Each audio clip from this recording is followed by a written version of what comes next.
जय श्रीमन नारायण। ए पर जे टिप्पणी हम करे जा रहल बा रामानुजदास श्रीमान गट्टू वेणुगोपाल स्वामी जी के द्वारा दिहल गयल बा। अध्याय 11 विश्व रूप संदर्शन योग श्लोक 3। एवमेतत् यथा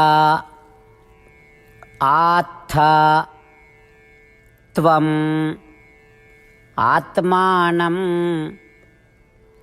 परमेश्वर द्रष्टुम् इच्छामि ते रूपम् ऐश्वरं पुरुषोत्तमा। ओम।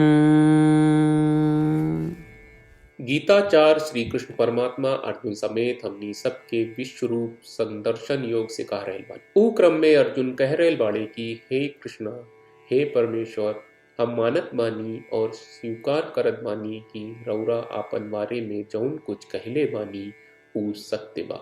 हे परमात्मा, हम राउर अतुलनीय सर्वशक्तिमान भव्य दिव्य ब्रह्मांडी रूप देखल चाहत बानी। यही तरह से अर्जुन श्री कृष्ण परमात्मा के परम परमेश्वर और पुरुषोत्तम कह के आपन अपार आस्था के व्यक्त कर रहे बाड़े। परमेश्वर के मतलब होला सर्वोच्च संप्रभु भगवान, बाकी सब देवता के परम स्वामी, और पुरुषोत्तम के मतलब होला सबसे ऊंचा और अत्यंत अद्वितीय। आई हमनी के भी अर्जुन के स्थान पर होके श्री कृष्ण परमात्मा के विश्व स्वरूप के उनकी दिव्य पारलौकिक शक्तियों जैसे शासन, रक्षा, सृजन, संरक्षण, पोषण और नाश करे की अभिव्यक्ति के देखे के इच्छा करी जा। श्री कृष्ण परमात्मा श्रीमन नारायण के समर्पण करत घरी आपन जीवन के सार्थक बनावे की कोशिश करत घरी अर्जुन के वचन के श्लोक के रूप में दोहरावे की कोशिश करी जा। एवमेतत् यथा आत्थ त्वम् आत्मानं परमेश्वर द्रष्टुमिच्छामि ते रूपम् ऐश्वरं पुरुषोत्तमा।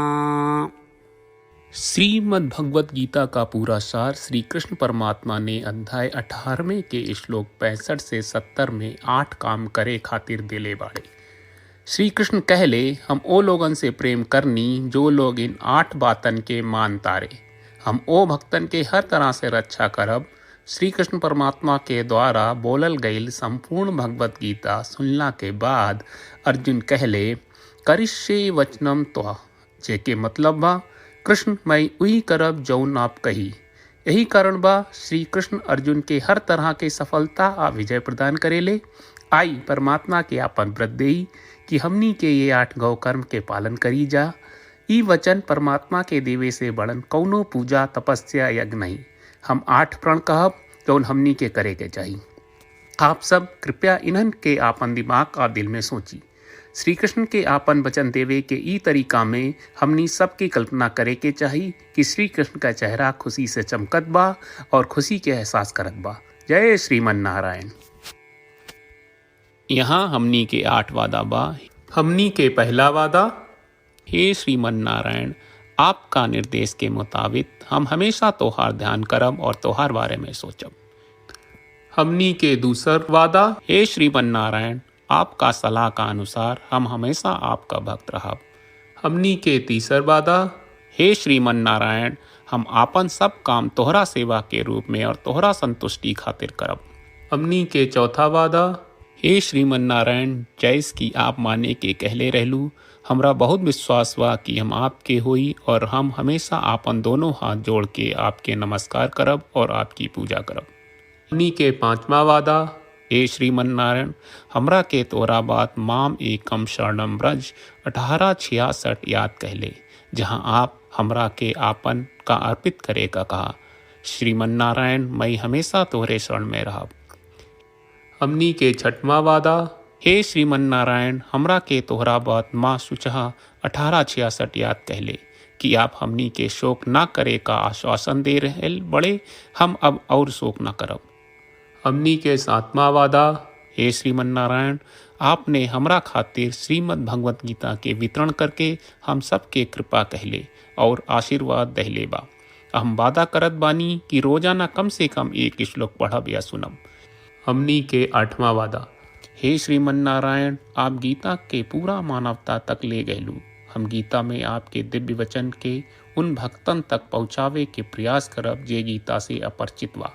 हे श्रीमन नारायण, हम उई करब जौन तू करे का कहब। हम ऐसन व्यवहार करब जैसन आप चाहत बानी और हम खाली आपका खातिर काम करब। श्रीमन नारायण के रोज आपन वचन देहल कि हम ओइस करब जैस आप कहत बानी, ई अपने आप में बड़न पूजा बा। श्रीमन नारायण, करशे वचनम त्वा। श्रीमन नारायण, हम तोरे निर्देश के मुताबिक काम करब। सर्वम श्री कृष्ण अर्पणम अस्तु। जय श्रीमन नारायण। एवमेतत् यथा आत्थ त्वम् आत्मानं परमेश्वर द्रष्टुम् इच्छामि ते रूपम् ऐश्वरं पुरुषोत्तमा। ओम। एवमेतत् यथा आत्थत्वम् आत्मानं परमेश्वर द्रष्टुमिच्छामि ते रूपम् ऐश्वरं पुरुषोत्तमा।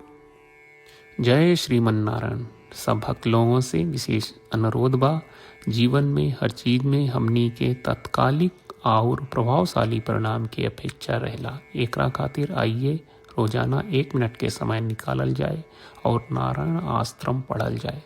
नारायण आश्रम प्राप्त करे खातिर नारायण आश्रम वेबसाइट पर जाई, जो www.narayanashram.org है, और पंजीकरण में आपन नाम और ईमेल दर्ज करी।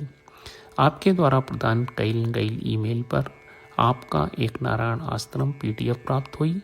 PDF में एक रामायण श्लोक, एक गीता श्लोक और एक विष्णु नामम बा। ये तीनों के मिल के नारायण आश्रम कहल जाला। हर व्यक्ति के ये श्लोक के अलग अलग संयोजन मिलेला। जब हर कोई 24,000 भक्तन के साथ रोजाना आपन नारायण आश्रम पढ़त आ सुनत बा, ता हर दिन संपूर्ण रामायण का 1 दौर, श्रीमद् भगवत गीता पारायण के 33 दौर और श्री विष्णु सहस्त्रनाम स्तोत्र पारायण के 24 दौर प्रतिदिन पूरा होएला। ई एक बहुत ही उल्लेखनीय और विलक्षण परिणाम बा, जौन हर एक दिन ऐस करे से निकलेला।